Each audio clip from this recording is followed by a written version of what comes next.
नमस्कार। आज हम हिंदी साहित्य के एक बहुत ही खास मुकाम हरिशंकर परसाई के व्यंग्य संग्रह विकलांग श्रद्धा का दौर की एक गहरी पड़ताल करने वाले हैं। हमारे पास इस किताब का एक सार है और हमारा मकसद ये समझना है कि 1970 के दशक में लिखी गई ये किताब आज भी इतनी ज़रूरी क्यों लगती है। जब मैंने पहली बार ये शीर्षक पढ़ा, विकलांग श्रद्धा का दौर, तो सच कहूँ मुझे लगा ये किसी मेडिकल किताब का नाम है। हाँ हाँ हाँ, सुनने में तो ऐसा ही लगता है। बिल्कुल। व्यंग्य से इसका क्या लेना देना, श्रद्धा और विकलांगता। दो बिल्कुल अलग चीजें। हाँ, तो परसाई ने इन दोनों को जोड़ा कैसे और क्यों? मुझे लगता है यहीं से हमारी आज की चर्चा शुरू होनी चाहिए। ठीक है, तो शुरुआत इसके ढांचे से करते हैं। ये कोई उपन्यास नहीं है। नहीं, ये निबंधों का संग्रह है। हाँ, ये 1975 से 1979 के बीच लिखे गए करीब 40-45 छोटे व्यंग्य निबंधों का संग्रह। हर निबंध अपने आप में पूरा है, लेकिन जब आप उन्हें एक साथ पढ़ते हैं तो उस दौर की एक बहुत साफ तस्वीर उभर कर सामने आती है। और ये किताब कोई मामूली किताब नहीं थी। इसे 1982 में साहित्य अकादमी पुरस्कार मिला। हाँ, साहित्य अकादमी पुरस्कार। और ये सम्मान पाने वाली ये हिंदी व्यंग्य की पहली रचना थी। ये अपने आप में एक बहुत बड़ी बात है ना? बहुत बड़ी बात। आप सोचिए, इसने व्यंग्य की पूरी विधा के लिए सब कुछ बदल दिया। कैसे? क्या बदला? देखिए, इससे पहले तक हिंदी साहित्य में व्यंग्य को अक्सर हास्य का एक हल्का फुल्का रूप ही माना जाता था। अच्छा। कुछ ऐसा जिसे गंभीर साहित्य की मुख्य मेज पर जगह नहीं मिलती थी। इस पुरस्कार ने व्यंग्य को एक गंभीर साहित्यिक विधा के तौर पर स्थापित कर दिया। ओके। ये एक तरह से ऐलान था कि व्यंग्य सिर्फ हंसाने के लिए नहीं है, बल्कि ये समाज की सर्जरी करने वाला एक औजार है, एक बहुत तीखा और जरूरी औजार। और इस किताब की आत्मा, जैसा आपने शुरू में कहा, वो तो इसके शीर्षक में ही छिपी है, विकलांग श्रद्धा। बिल्कुल। परसाई का तर्क बहुत गहरा था। उनका मानना था कि समाज में असली श्रद्धा, जो किसी के गुणों, विचारों या सिद्धांतों के लिए होती है, वो खत्म हो चुकी है। खत्म हो चुकी है। हाँ, या कह सकते हैं कि अब जो बची है वो विकलांग है, लंगड़ी है। लंगड़ी है। ये वो दया वाली श्रद्धा है जो किसी के बूढ़े, कमजोर या सत्ता से बाहर हो जाने पर दिखाई जाती है। अच्छा, जब कोई ताकतवर है तो डर से सम्मान करो। बिल्कुल। वो डर है या चापलूसी, श्रद्धा नहीं। और जब वही व्यक्ति सत्ता से गिर जाता है, कमजोर हो जाता है, तो लोग उस पे दया दिखाकर अपनी महानता साबित करते हैं। सच्ची विवेकपूर्ण श्रद्धा कहीं बीच में ही खो गई है। और ये विचार सिर्फ कोई दार्शनिक सोच नहीं थी, इसके पीछे ठोस वजहें थी। हाँ, बिल्कुल। एक तरफ तो परसाई जी का अपना निजी अनुभव था। एक दुर्घटना में उनकी अपनी टांग टूट गई थी। सही बात है।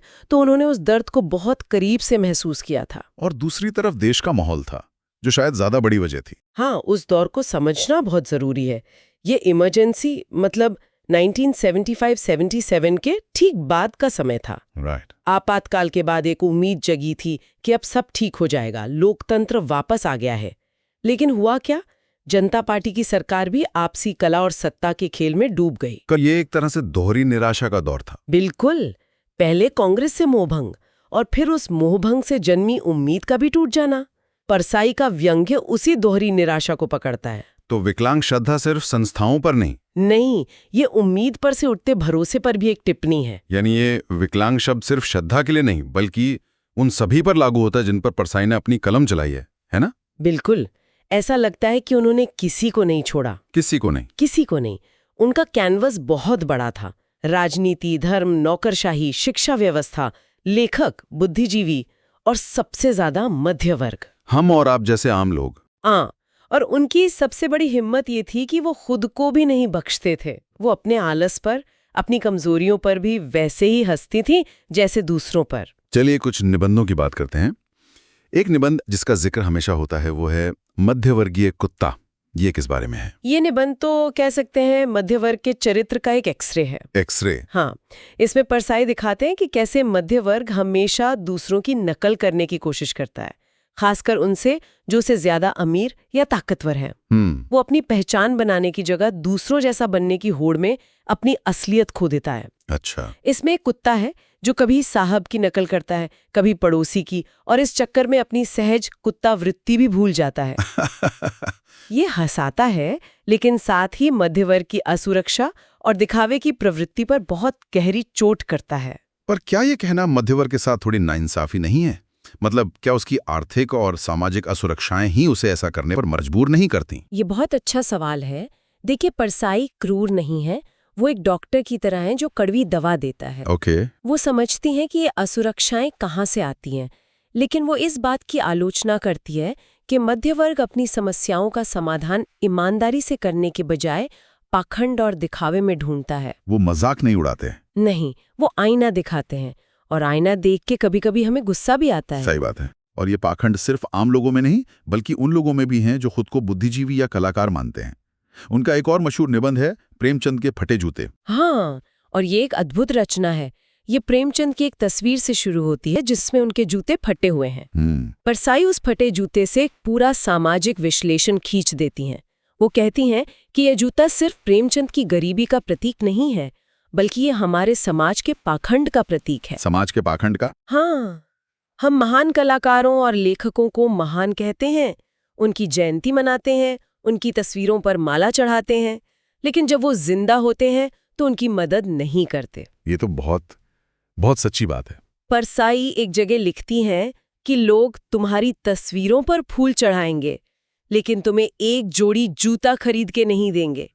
ये उस समाज पर करारी चोट है जो प्रतिभा का सम्मान तो करता है, पर प्रतिभावान व्यक्ति की परवाह नहीं करता। ये बात तो आज के दौर के स्ट्रगलिंग आर्टिस्ट्स पर भी उतनी ही लागू होती है। बिल्कुल। खैर, एक और निबंध जिसने मुझे हमेशा सोचने पर मजबूर किया वो है चरण स्पर्श, पैर छूने की परंपरा पर। हाँ, और यहाँ परसाई की नजर बहुत पैनी है। वो इस क्रिया के पीछे की मानसिकता को पकड़ती हैं। क्या मानसिकता? वो कहती हैं कि अब पैर श्रद्धा से नहीं, बल्कि एक मैकेनिक है, मतलब एक यांत्रिक आदत की तरह या फिर किसी फायदे के लिए छुए जाते हैं। ये सम्मान नहीं, एक तरह का निवेश है। तो क्या वो ये कह रहे थे कि ये सिर्फ आदत नहीं बल्कि सत्ता के साथ अपने रिश्ते को सुरक्षित करने का एक तरीका है? बिल्कुल, ये एक शक्ति समीकरण को स्वीकार करने का तरीका है। आप किसी के पैर छूकर ये स्वीकार करते हैं कि वो आपसे बड़ा और ज्यादा ताकतवर है, और बदले में आप उसकी कृपा की उम्मीद करते हैं। हाँ, उसकी सुरक्षा या कृपा की। इसी निबंध में उनका वो अमर वाक्य आता है, जब कोई उनके पैर छूने की कोशिश करता है तो वो उसे रोक कर कहते हैं, मेरा कमीनापन अभी श्रद्धा के लायक नहीं हुआ। बिल्कुल। एक वाक्य में उन्होंने पूरे पाखंड को नंगा कर दिया। वो ये कह रहे हैं कि अगर तुम मेरे कमीनेपन यानी मेरी सत्ता के कारण मेरे पैर छू रहे हो, तो अभी मैं उतना कमीना नहीं हुआ हूं कि इस झूठे सम्मान का हकदार बनूं। और जिस तरह वो इन बातों को कहते थे, उनका अंदाज, उनकी भाषा, वो भी तो कमाल था। कोई भारी भरकम अकादमिक भाषा नहीं, सीधी सरल। हाँ, सीधी सरल, लेकिन तीर की तरह चुभने वाली।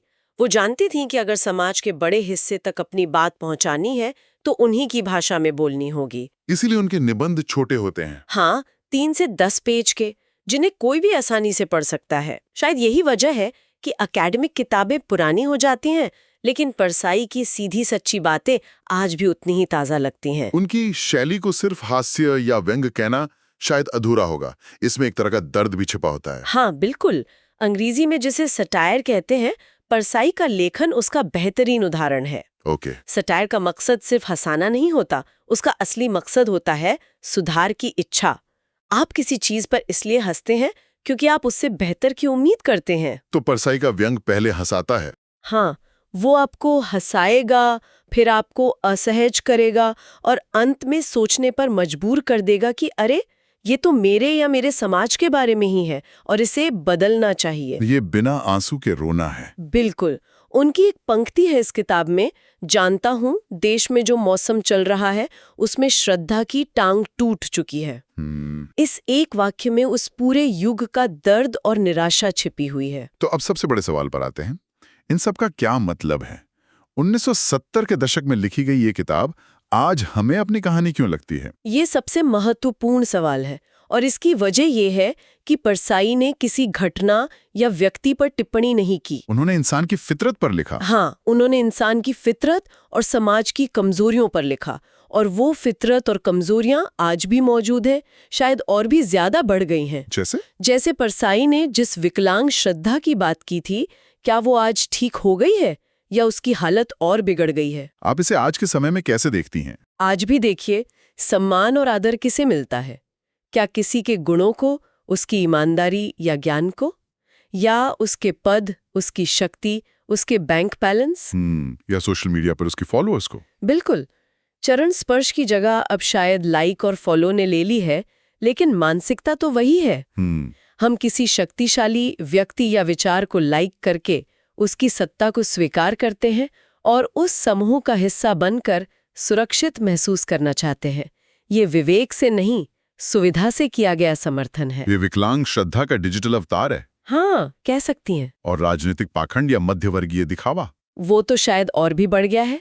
परसाई नेताओं के झूठे वादों पर लिखते थे, आज भी वही हो रहा है। वो मध्य वर्ग के दिखावे पर लिखते थे, आज इंस्टाग्राम और फेसबुक उसी दिखावे का मंच बन गए हैं।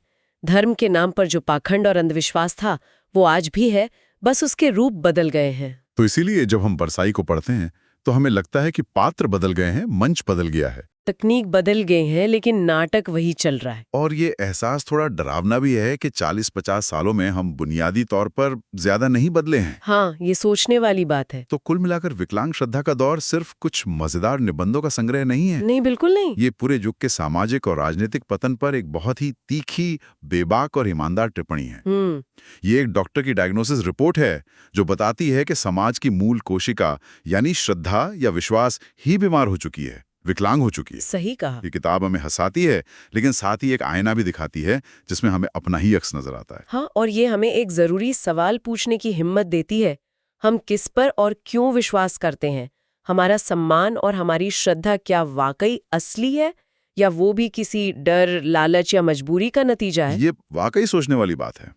इस पूरी चर्चा ने मुझे इस किताब को एक नए नजरिए से देखने पर मजबूर कर दिया है। परसाई ने उस दौर में श्रद्धा को विकलांग कहा था। सोचने की बात यह है कि अगर वो आज हमारे समाज को, हमारी राजनीति को और सोशल मीडिया के इस दौर को देख रहे होते, तो क्या वो श्रद्धा को सिर्फ विकलांग बताते, या कुछ और कहते, या वो ये कहते कि समाज ने इस विकलांग श्रद्धा को ही ईश्वर मानकर उसकी पूजा शुरू कर दी है, ताकि किसी को उसकी विकलांगता का एहसास ही न हो।